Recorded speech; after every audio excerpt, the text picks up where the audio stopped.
Namaste, sir. Hi. I'm myself Akshit. Akshay. Akshit. Akshit. Okay. Sir ఇప్పుడు మన లైఫ్లో చాలా ప్రాబ్లమ్స్ వస్తాయి. అంటే బిగ్గెస్ట్ ప్రాబ్లమ్ ఆఫ్ లైఫ్ వచ్చినప్పుడు ఎట్లా ఫేస్ చేయాలి? ఇక్కడ రా. నీ లైఫ్లో ఇప్పటివరకు ఏమేమి ప్రాబ్లమ్స్ వచ్చినాయి అక్షిత్? నీకెంత 14 ఇయర్సా?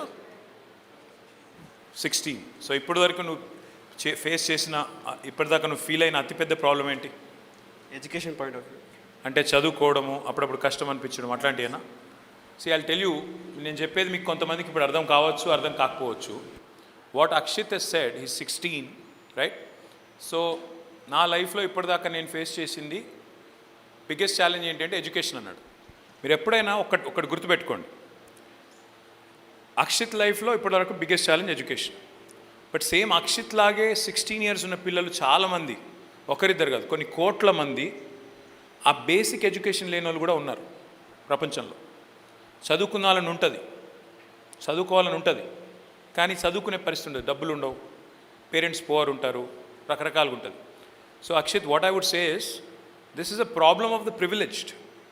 ఇన్ఫ్యాక్ట్ నేను చదువుతో ప్రెషర్ తీసుకోవడం, స్ట్రెస్ తీసుకోవడం, మీరు చదువుని, నా రిక్వెస్ట్, నా అడ్వైజు, మీరు ఎట్లా తీసుకుంటే అట్లా తీసుకోవచ్చు.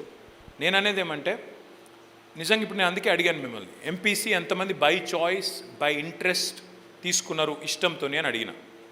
ఒక 50% మంది లేపినారు. ఇంకా మిగతా వాళ్ళు ఏమన్నారు, మా డాడీ చెప్పింది కాబట్టి, మా అమ్మ చెప్పింది కాబట్టి అన్నారు. నేనేమంటానంటే, ఇష్టంతో చేస్తేనేమో ఏది కష్టం అనిపించదు, ఇష్టంతో చేస్తే. ఇప్పుడు కొంతమందికి ఇక్కడ ఇన్స్టా ఎంతమంది ఉన్నారు ఇందులో? మిగతా వాళ్ళు కూడా ఉంటారు, అబద్ధాలు చెప్పకండి. ఇన్స్టాలు, సోషల్ మీడియాలు, లేక మీకు ఇష్టమైన పనులు, సినిమాలు, లేదా క్రికెట్లు, లేదా sports, what ever you do it with passion. నీకు ఇష్టమని చేస్తేనేమో కష్టం అనిపించదు. బట్ ఇది చాలా చిన్న ప్రాబ్లం. ఎడ్యుకేషన్, చదువు చిన్న ప్రాబ్లం. లైఫ్లో రాను మీరు ముందుకు పోయే కొద్దీ ఇంకిన్ని కొత్త ఛాలెంజ్లు వస్తాయి. చదువు అయిపోతుంది, అయిపోయాక మంచి మార్కులు రావాలి, మంచి యూనివర్సిటీ రావాలి, మళ్ళీ మంచి యూనివర్సిటీ అయిపోయాక అయితే మంచి ఉద్యోగం రావాలి, లేదా నువ్వు సొంతంగా ఏమైనా చేయాలి.